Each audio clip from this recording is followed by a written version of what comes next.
যে ঢাক বাজে সানাই বাজে বাজিছে মাদল ঢাক বাজে সানাই বাজে বাজিছে মাদল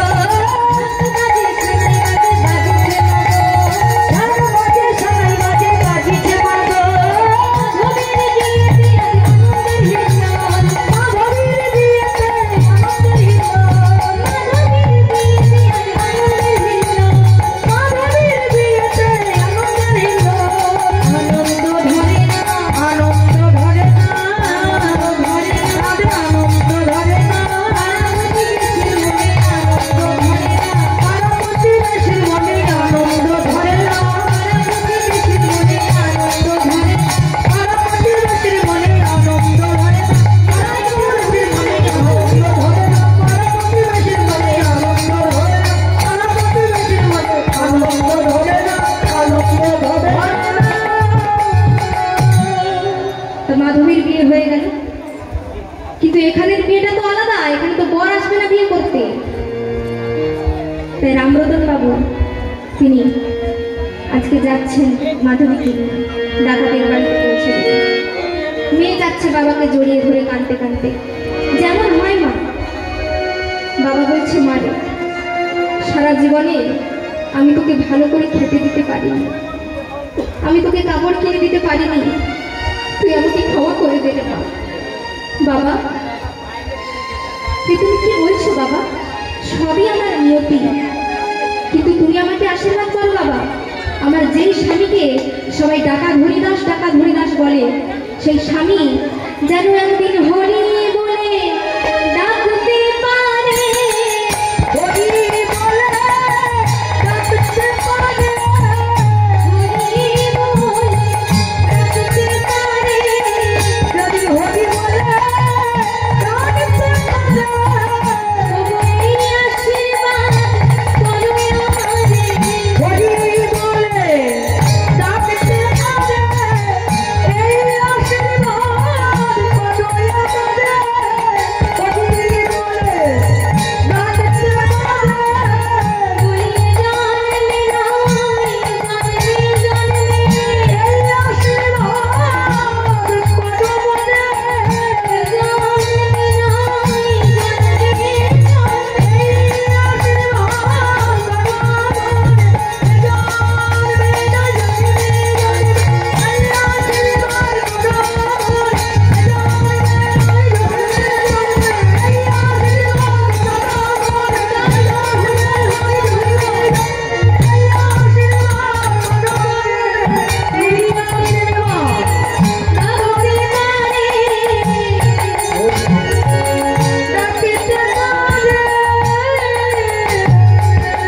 তুমি আমাকে আশীর্বাদ করো বাবা।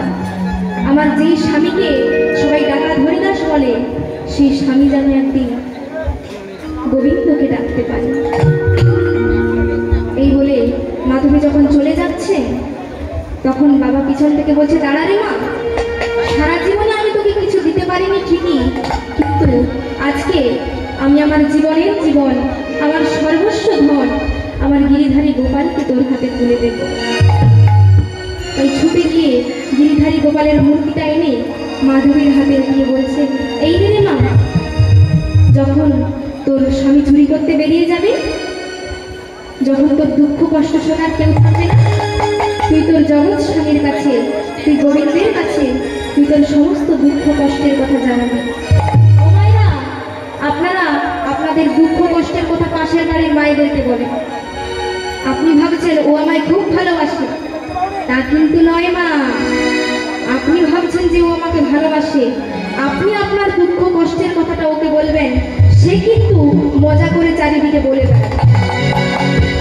তাই দুঃখ কষ্টের কথা যদি কাউকে জানাতেই হয়, তাহলে একমাত্র গোবিন্দকে জানাবেন। আমাদের দুঃখে, আমাদের ব্যথার ব্যথী কেউ হবে না একমাত্র গোবিন্দ ছাড়া। তাই এই কথা বলে মাধবীকে পৌঁছে দিলেন ডাকাত হরিদাসের।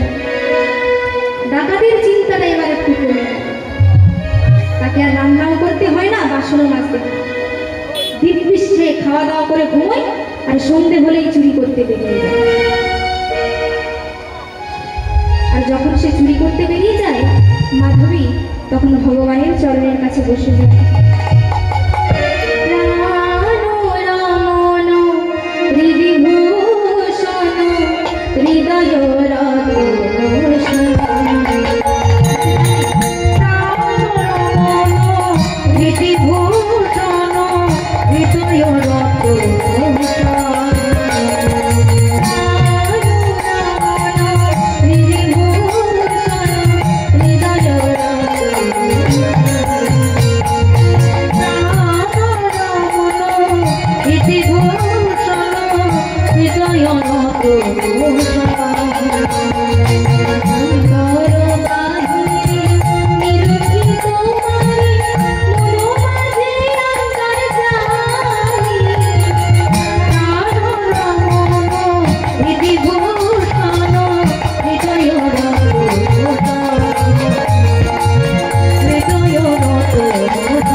ভগবানের কাছে কেঁদে কেঁদে বলে, ঠাকুর তুমি আমার স্বামীর চরিত্র পরিবর্তন করে দাও ঠাকুর।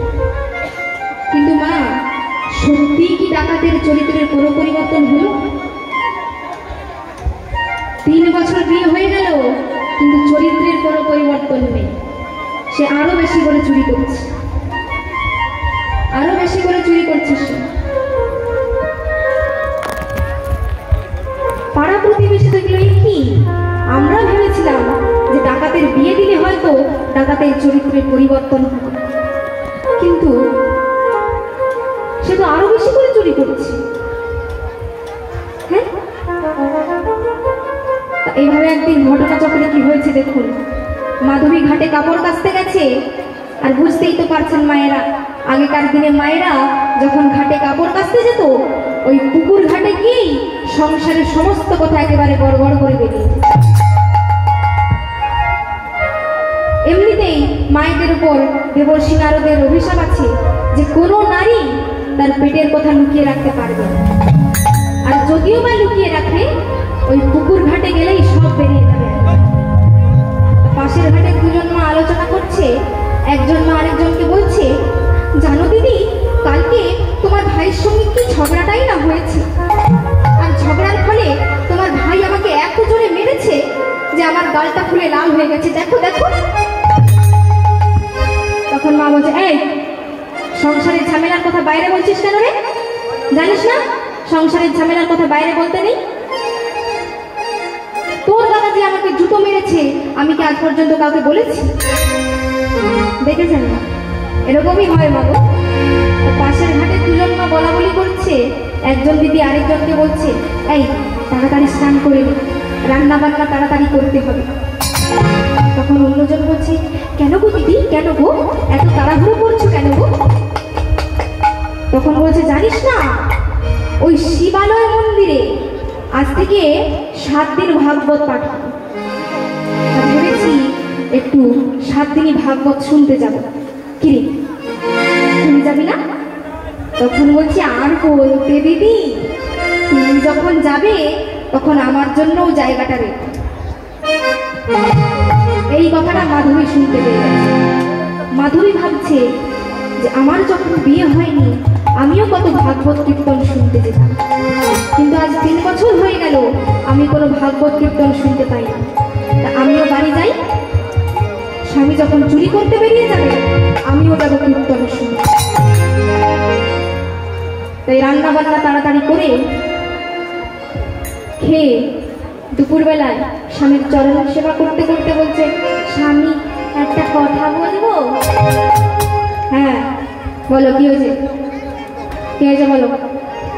স্বামী, আপনি যখন চুরি করতে বেরিয়ে যান তখন আমি তো একা থাকি, আমি যদি একটু ওই শিব মন্দিরে ভাগবত শুনতে যাই। আর যে এই কথা বলেছে, ডাকাত হরিদাস শুয়েছিল, উনি উঠে বসে গালে একটা ঠাস করেছে। কি? তুই ভাগবত শুনতে যাবি? তুই ভাগবত শুনতে যাবি? তোর এত বড় সাহস! তুই যদি টিভিতে সিরিয়াল দেখতিস আমি তোকে কিচ্ছু বলতাম না, আর তুই ভাগবত শুনতে যাবি? তোর এত বড় সাহস! মাধবী গালে হাত গোলাচ্ছে আর মনে মনে ভাবছে, স্বামী আপনি আমাকে যতই মারুন, আজকে না হয় আমি যেতে পারলাম না, কিন্তু এই 7 দিনের মধ্যে একটা দিন হলেও আমি তো যাবই কীর্তন শুনতে, আর আপনাকেও নিয়ে যাব। এটাই হচ্ছে স্ত্রীর লক্ষ্য। সতী নারী কাকে বলে মা? না, স্বামী কিছু বলবার আগে স্ত্রী বুঝে যাবে, তাকে বলে সতী নারী। আর স্বামী কিছু বললেও অফিস থেকে এসে জল চাইছে, স্ত্রী বলছে, দেখতে পাচ্ছ না আমি সিরিয়াল দেখছি, নিজে গিয়ে খেয়ে না। তখন তাকে আর ধর্মপত্নী বলছে না মা, তখন তাকে পেতনি বলছে। একজন স্ত্রীর চেষ্টাতে তার দুরাচারী স্বামী, তার আসামি স্বামী ভক্ত হয়ে যেতে পারে, এমন অনেক এক্সাম্পল আপনারা দেখেছেন এবং ভবিষ্যতে দেখতেও পাবেন। স্বামী অনাচারী, স্বামী দুরাচারী, স্বামী নাস্তিক, স্ত্রী যদি ভক্তিমতী হয়, স্ত্রী যদি ধর্মপরায়ণা হয়, তাহলে স্ত্রী তার স্বামীকে ভক্তির রাস্তায় আনতে পারে। কিন্তু স্ত্রী নাস্তিক, স্ত্রী অত্যাচারী, স্বামী যদি ভক্ত হয়, স্বামীর কিন্তু ক্ষমতা নেই তার স্ত্রীকে ভক্তির রাস্তায় নিয়ে আসে। তা মাধবী ভাবছে, দেখতে দেখতে আজকে 6 দিন পেরিয়ে গেল, আজকেই শেষ দিন, আজকে আমাকে যেভাবেই হোক ওই ভাগবত শুনতে যেতেই হবে, আর আমার স্বামীকেও নিয়ে যেতে। তাই আবার খেয়ে স্বামীর চরণ সেবা করতে করতে বলছে, স্বামী একটা কথা বলবো? হ্যাঁ বলো, কি হয়েছে বলো। স্বামী, আমি বলবো, কিন্তু আপনি যদি আমাকে অ্যাডভান্স চড়টা মেরে নেন। তার মানে? স্বামী, আমি বলার পরে তো আপনি আমাকে মারবেন, তাই জন্য বলছি আপনি যদি আমাকে আগে চড়টা মেরে নেন। ডাকাত বললো, আমার সাথে ইয়ার কি হচ্ছে? বল, কি বলতে চাইছিস? স্বামী, আমি এমনি বলছি আর কি, আসলে আজকে না ওই শিব মন্দিরে ভাগবত শেষ দিন, আমি কি একটু যাব? আর যেই এই কথা বলেছে, ডাকাত হরিদাস আজকে যেই মারতে যাবে, অমনি মাধবী হাতটা ধরে নিয়েছে। মাধবী হাতটা ধরে নিয়েছে, ধরে বলছে, ওগো কত রমণী বেশ বনানী, কত রমণী বেশ বনানী, কত রমণী বেশ বনানী, বলিয়া চলু তার মাঝ, কত রমণী বেশ বনানী, অরুণাচলতা কত মধুমতি হারে আসে সারে সারে, করিয়া কত মধুমতি হারে আসে সারি সারি, বলি তার রূপের মহিমা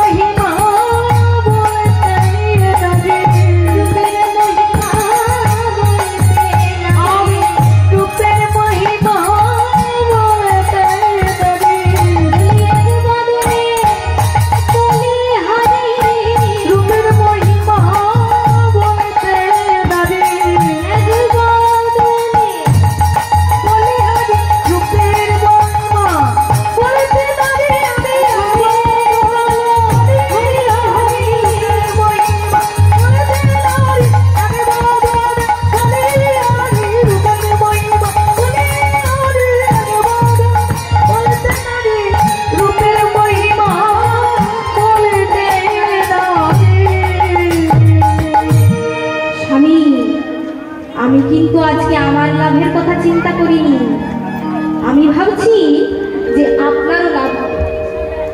ডাকাত বলছে আমার লাভ, আমার আবার লাভ কিসের? তুই ভাগবত শুনতে যাবি, তুই তোর কথা বলছিস, আমার আবার লাভ কিসের রে? তখন বলছে শুনুন সাধু, আপনি কত পাঁচিল ডিঙিয়ে দরজা ভেঙে তারপর চুরি করতে যান, কিছু গয়না নিয়ে আসেন, আবার নিয়ে আসতে নাও পারেন, কিন্তু আজকে আমি আপনাকে সন্ধান দিচ্ছি। ওই শিবালয় মন্দিরে অনেক ভক্তরা আসবে কীর্তন শুনতে, কত মায়েরা আসবে, কত বাবারা আসবে, কত মায়েরা তারা কানে সোনার দুল পরে আসবে, গলায় হার পরে আসবে, হাতে আংটি করে আসবে। দেখুন আপনি একটা জায়গা থেকে এত গয়না পাবেন, আপনাকে এখন 2 বছর চুরি না করলেও চলবে।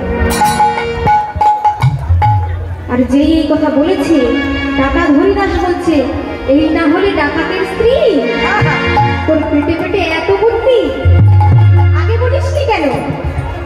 ঠিক বলেছিস তো, ওই শিব মন্দিরে কত ভাগবত শুনতে আসবে, কত মায়েরা। এই ভাগবত কখন শুরু হয় রে? তখন বলছে বিকেল 5টা থেকে রাত্রি 8টা পর্যন্ত। ঠিক আছে, তুই চলে যাবি 5টার সময়, আর আমি যাব 7:30টার সময়। আমার আর ভাগবত শুনে কি? সবাই যখন স্থির হয়ে যাবে, সবাই যখন এক মনে কীর্তন শুনবে, ঠিক সেই সময় গিয়ে আমি চুরি করব। ঠিক আছে, তুই চলে যা। এই বলে স্ত্রী তো পারমিশন পেয়ে গেছে মা, তিনি যাবেন কীর্তন শুনতে, ভাবছে স্বামীও যাবে।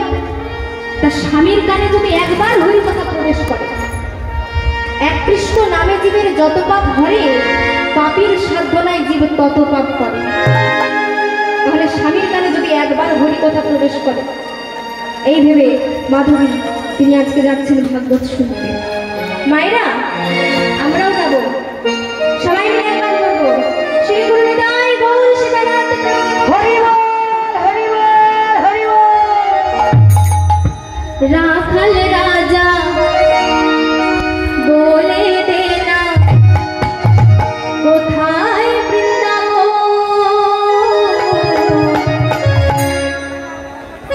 শ্যামকুণ্ড রাধা কুণ্ড রাখাল রাজা বলে দেনা কোথায় বৃন্দাবন, শ্যামকুণ্ড রাধা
ভাগবত পাঠক মশাই যিনি পাঠ করছেন আর কি, তিনি ভাগবত বলছেন।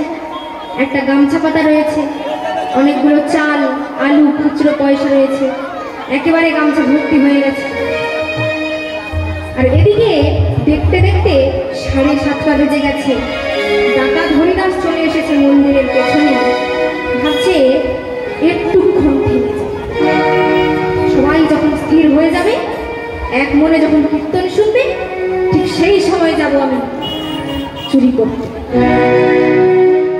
আর এদিকে পাঠক মশাই তিনি বলছেন, শুনুন ভক্তগণ, ভগবান কৃষ্ণচন্দ্র তিনি গোষ্ঠী প্রচারণে যাবেন, তাই মা যশোদা তাকে সুন্দর করে লবণী খাইয়ে দিচ্ছে। আজ বসিয়া মায়ের কোলে গোপাল আমার লবণী খাইয়া দোলে, আরে বসিয়া মায়ের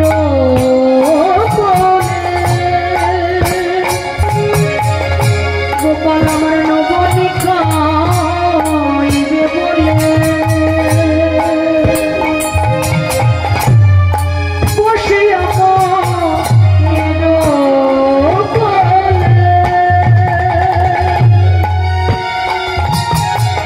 গোপালের নবনী খাইবে বলে, মাগো আমি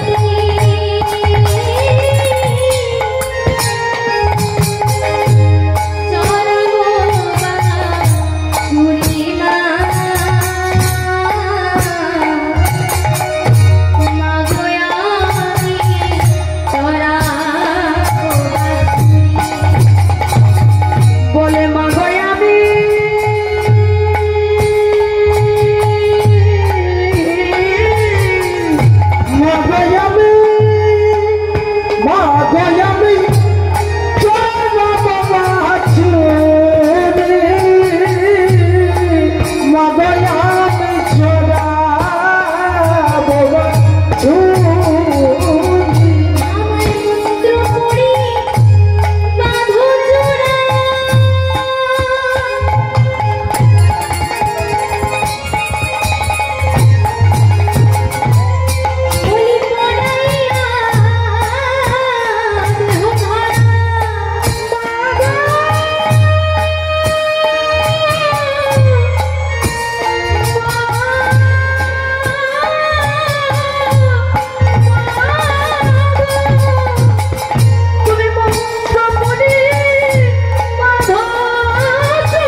নবনী খাইয়ে ভগবানকে সুন্দর করে সাজিয়ে দিচ্ছেন।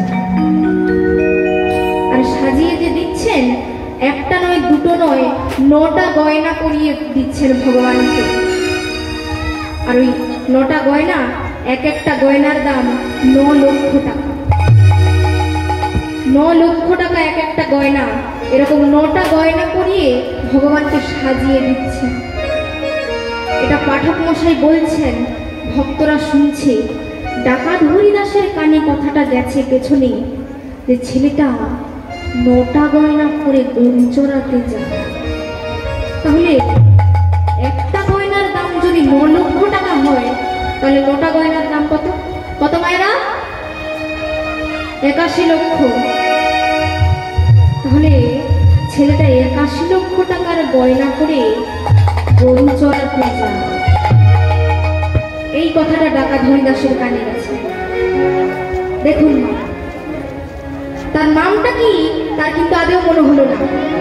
তার নামটা যে কি বলেছে সে কিন্তু আদেও শোনেনি। সে ভাবছে তার গয়নার কথা। যার যেমন ভাব তার তেমন লাভ।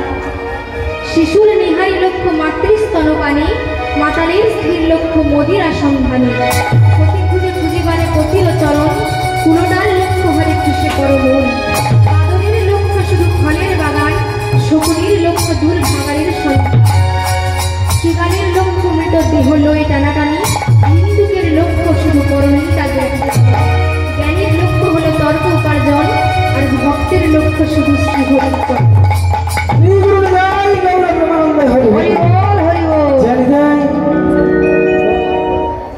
ডাকাতের লক্ষ্য তার গয়নার দিকে। রাসমণি পরিয়া এবং পুষ্প পরিয়া এনারা দুইজনে 10-20 টাকা দিয়ে কীর্তনাকে আশীর্বাদ স্বরূপ দান করছে। কীর্তনে মুগ্ধ হয়ে সকালে 2টি বাহু তুলে হরিধ্বনি সহকারে সমর্থন করবেন। জয় জয় শ্রী গুরু নিতাই গৌর প্রেমানন্দে হরি হরি হরি বল হরি বল।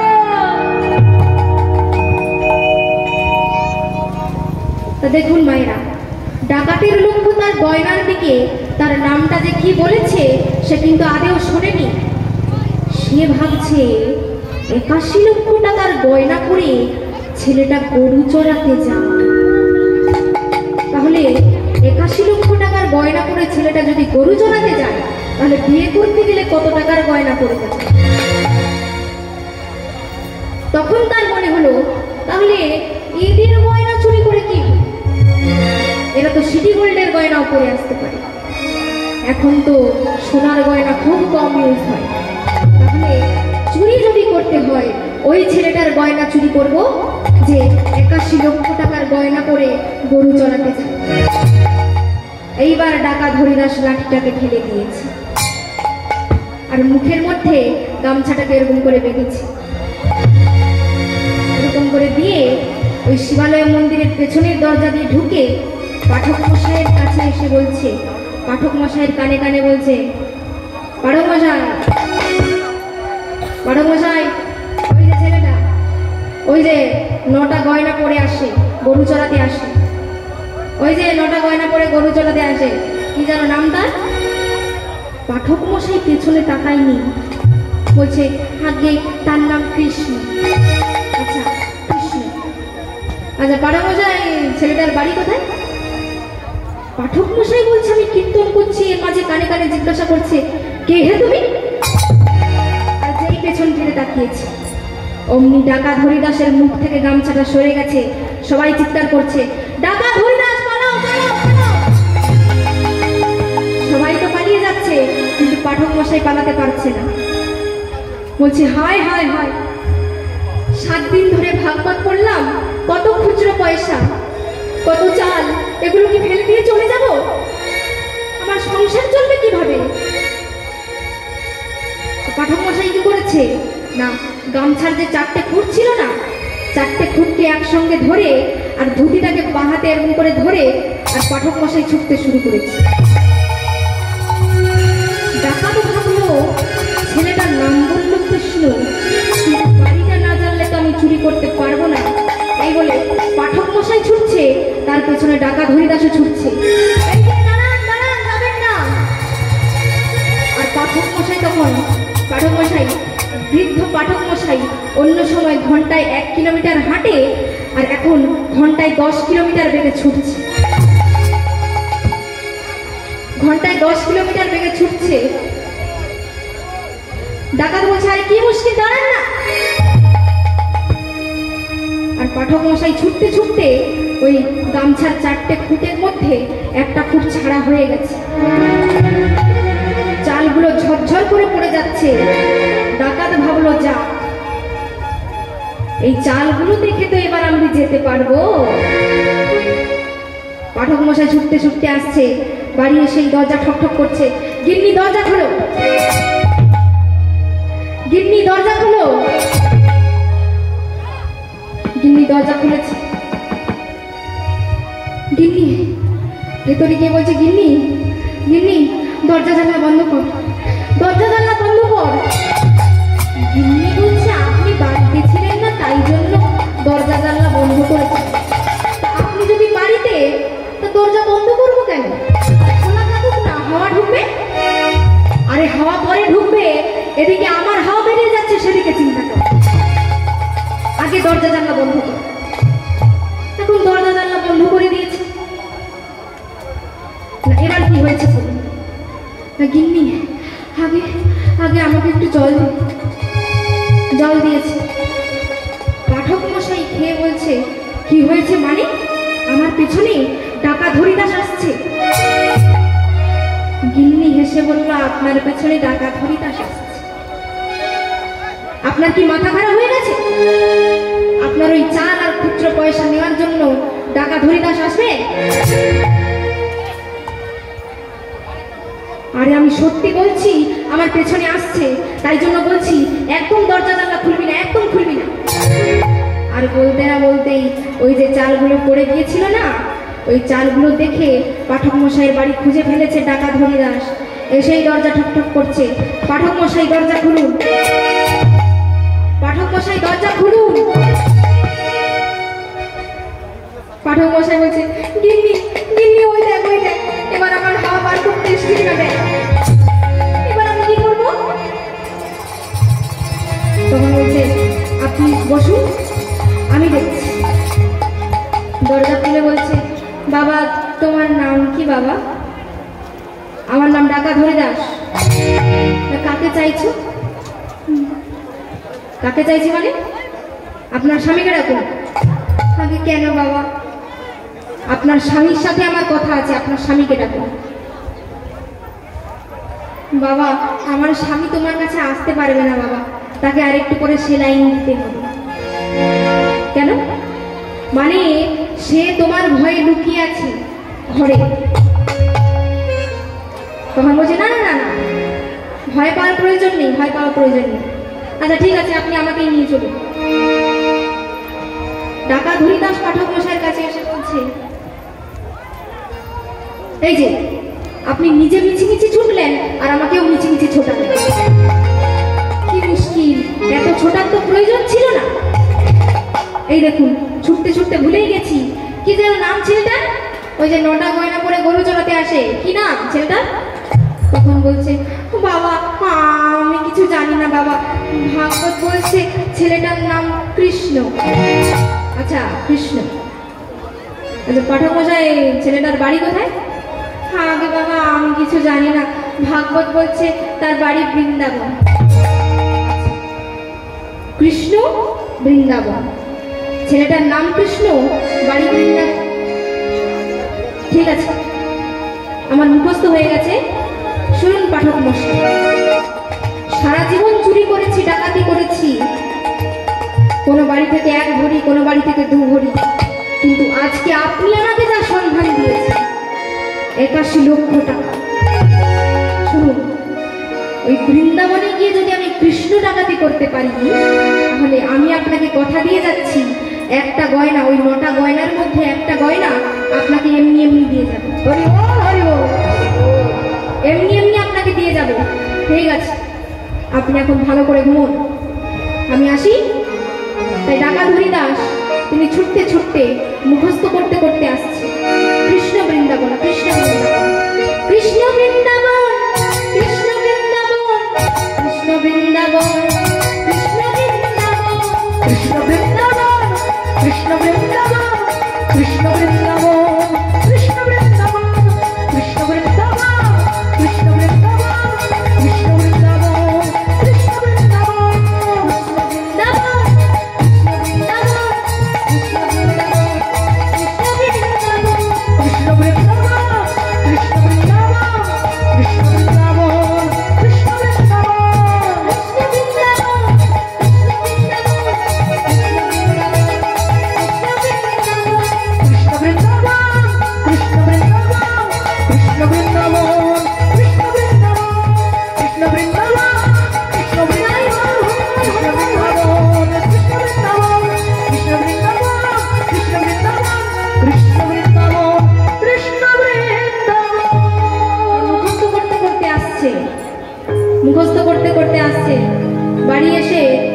কে ডাকছে, মাধবী, মাধবী। বলুন স্বামী। মাধবী, এতদিন তুমি আমাকে অনেকবার বলেছো চুরি ডাকাতি ছেড়ে দিতে, কেঁদেছো, আমার পায়ে ধরেছো, হাতে ধরেছো, কেঁদেছো, আমি তোমার কোনো কথা শুনিনি। কিন্তু আজকে আমি তোমার মাথায় হাত দিয়ে তোমাকে কথা দিচ্ছি যে ওই বৃন্দাবনে গিয়ে যদি আমি কৃষ্ণ ডাকাতি করতে পারি, তাহলে সারা জনমের মতো আমি চুরি ডাকাতি ছেড়ে। মাধবী ভাবছে যে তাহলে আমার স্বামীর উন্নতি হয়েছে, আমার স্বামী বৃন্দাবনে যাবে, আর বৃন্দাবনে গিয়ে সেখানে যদি বৃন্দাবনের ধুলায় নিজেকে অভিষিক্ত করতে পারে, আমার স্বামী গোবিন্দকে ডাকতে পারবে। সেখানে কৃষ্ণকে ডাকাতি করতে গেলে কৃষ্ণকে খুঁজবে, আর কৃষ্ণকে খুঁজতে খুঁজতে যদি কৃষ্ণের কৃপা পেয়ে যায়, তাহলে আমার স্বামী ভগবানের দাস হতে পারবে। তাই বলছে, স্বামী আপনি বৃন্দাবনে যাবেন? হ্যাঁ, কালকেই চলে যাব। তা ঠিক আছে স্বামী, আপনি যখন বৃন্দাবনে যাবেন আমি আপনার জন্য রুটি সবজি করে দিচ্ছি। এই বলে রুটি সবজি করে দিয়ে একটা কাপড়ের পোটলার মধ্যে বেঁধে দিয়েছে, আর সেই পোটলাটাকে জড়িয়ে ধরে ডাকাত হরিদাস যাচ্ছেন আজকে কৃষ্ণকে ডাকাতি করতে। ভক্তমণ্ডলী, ভক্তবতী মায়েরা, এই প্রসঙ্গে আমরাও যাব একটি উড়িয়া ভজন শুনতে শুনতে, ভগবানের গান শুনতে শুনতে। সবাই মিলে একবার বলবো, বলে শ্রী বৃন্দাবন ধাম কি জয়, রাধা রানী কি জয়, ভগবান কৃষ্ণচন্দ্র কি জয়। ও মতে করি দিল রে নন্দলালা, ও মতে করি দিল রে নন্দলালা, ও পুরী কে দরবালা, মতে করি দে রে নন্দলালা, মতে করি দে রে নন্দলালা, পুরী কে দরবালা, মতে করি দে রে নন্দলালা, পুরী কে দরবালা, করি দে রে নন্দলালা, পুরী কে দরবালা, করি দে রে নন্দলালা, পুরী কে দরবালা। হরে চৌরা পুরী নামু, তরে চৌরা পুরী নামু, হর বড় গলা, মুই অথরে অথরে অন্তরে ভিতরে নাকি রে না, করি দিল রে নন্দলালা, পুরী কে দরবালা, অতি করি দে রে নন্দলালা, পুরী কে দরবালা, অতি করি দে রে নন্দলালা, পুরী কে দরবালা।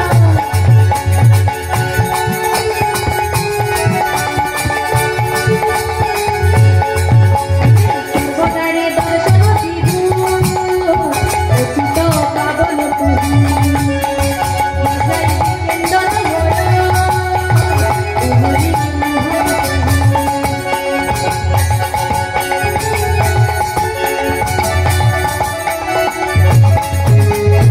সর্বদারে দর্শন দিবু, অতীত পাবন তুহি, বাজাই কেন্দর মোর,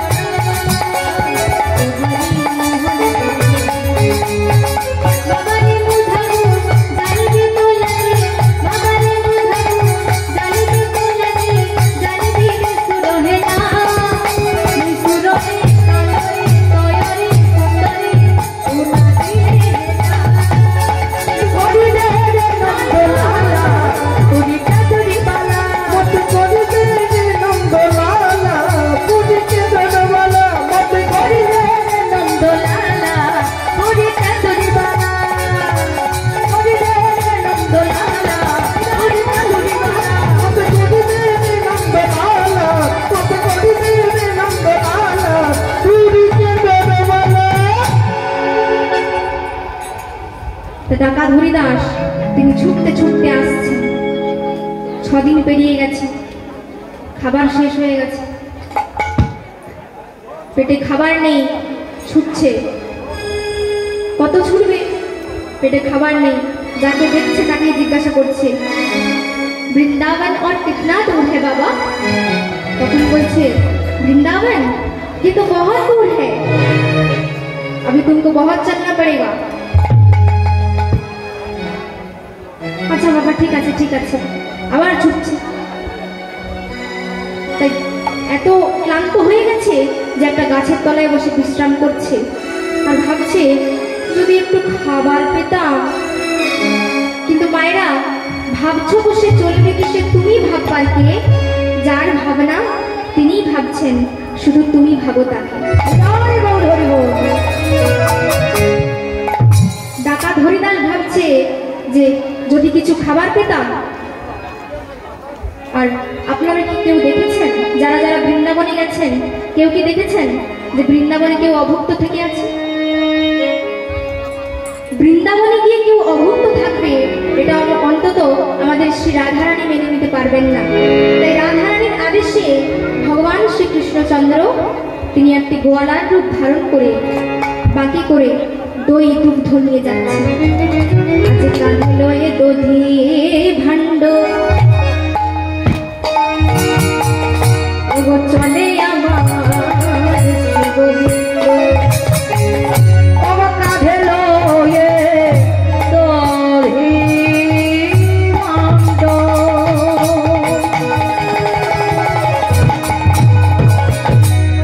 চলে আমার শ্রী গোবিন্দ।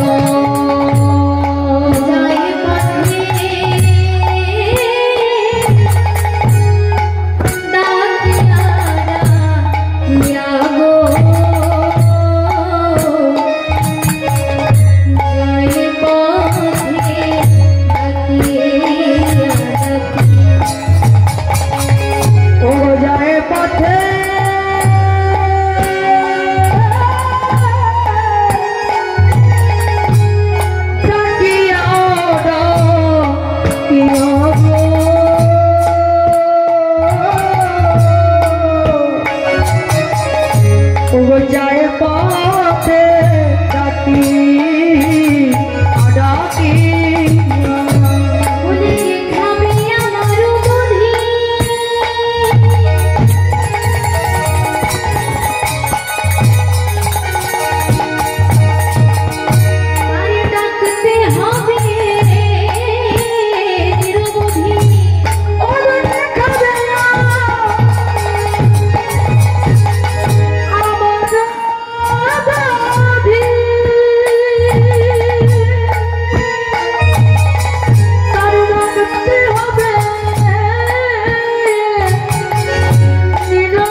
জীবনী শিখাবি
এসে থাকতে পারেন না বাবা। এই প্রসঙ্গে একটা ঘটনার কথা আপনারা সকলেই জানেন। উত্তর ভারতে একজন ভক্ত ছিল যার নাম ভোলা। বাড়িতে তার মা বাবা স্ত্রী সন্তান কেউ নেই। এতই সে ভোলা, এতই সে সহজ সরল যে গ্রামের সকলে তাকে ভোলা বলে ডাকে। গ্রামে যদি কোনো অনুষ্ঠান হতো সেখানে সে বিনা নিমন্ত্রণে চলে যেত। সেখানে গিয়ে সারাদিন সে কাজ করে তার বিনিময় কোনো কিছু নিত না, শুধু পেট ভরে খেতে দিলেই সে খুশি। কিন্তু সমস্যাটা হচ্ছে যে খেতে বসলে মিনিমাম 70 থেকে 80 পিস লুচি খাবে, 250 পিস রসগোল্লা খাবে, আর বাকি ব্যঞ্জন তো আছে। গ্রামের সবাই তাকে ডাকা বন্ধ করে দেবে, ভোলাকে কেউ ডাকবে না, আর যদি বিনা নিমন্ত্রণে আসে ঘাড় ধাক্কা দিয়ে একেবারে বের করে দেবে। এটা শোনার পর ভোলা মনে মনে খুব কষ্ট পেল, বলল থাক তেরি, আমি আর এই গ্রামে থাকবো না। তাই জমি জমা ঘর বাড়ি সব ছেড়ে দিয়ে ভোলা আজকে মনের দুঃখে চলে যাচ্ছে। এখন যে রাস্তা দিয়ে যাচ্ছে সেই রাস্তা ধারে একটা আশ্রম রয়েছে। আশ্রমের এক বাবাজি তিনি নামের মালা হাতে নিয়ে জপ করছে।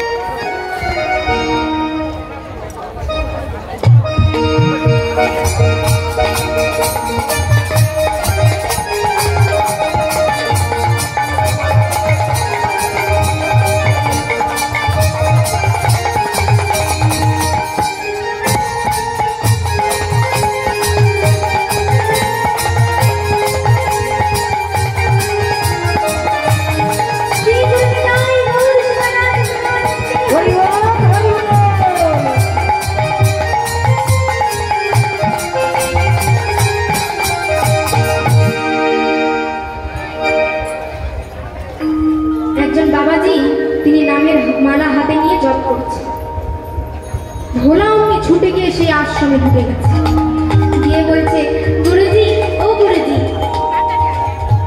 গুরুজি বলছে কি নাম রে তোর বাবা? আগে গুরুজি আমার নাম ভোলা।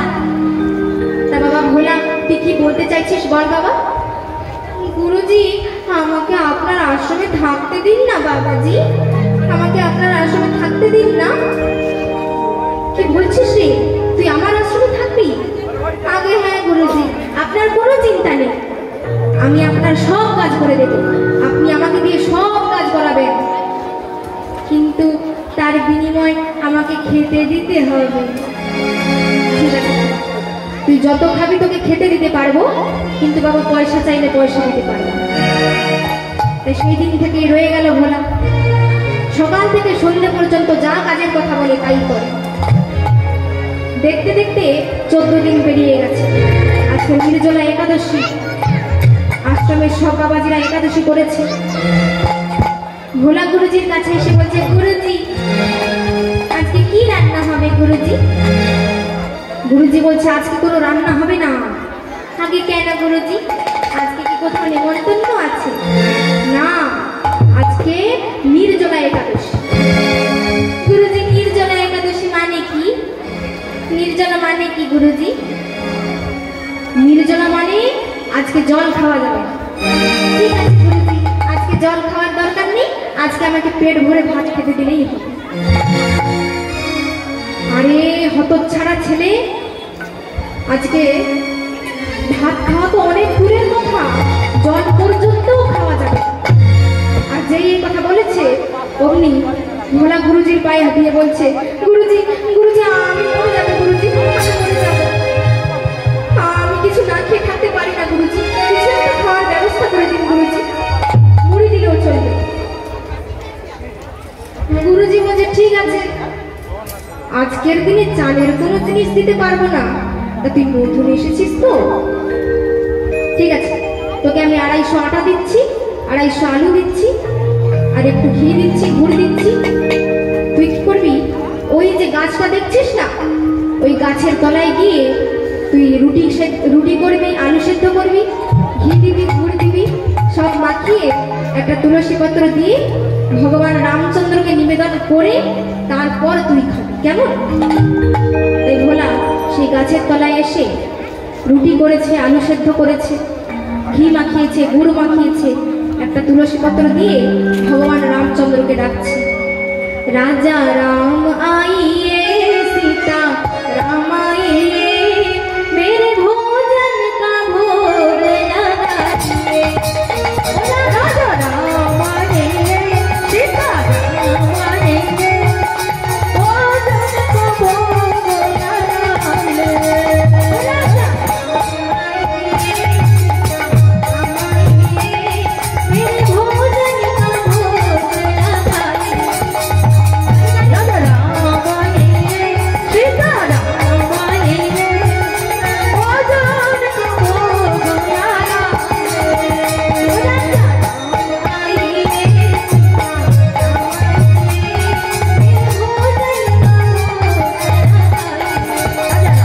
आइए सीता राम आइए भोजन का भोग लगाइए। राजा राम आइए এই ডাকতে ডাকতে কান্না পেয়ে যাচ্ছে, চোখে জল চলে আসছে। ভোলা বলছে কখন থেকে ডাকছি। সমবেত কীর্তন প্রেমী ভক্তবৃন্দের উদ্দেশ্যে একটি ঘোষণা। যারা আর্থিক দান করবেন তাদের উদ্দেশ্যে বলছি, আপনারা আমাদের কীর্তন শেষে যত খুশি দান করবেন, কীর্তন চলাকালীন কোনোরূপ ডিস্টার্ব করবেন না, এতে কীর্তনের মোটিভ নষ্ট হচ্ছে। ধন্যবাদ।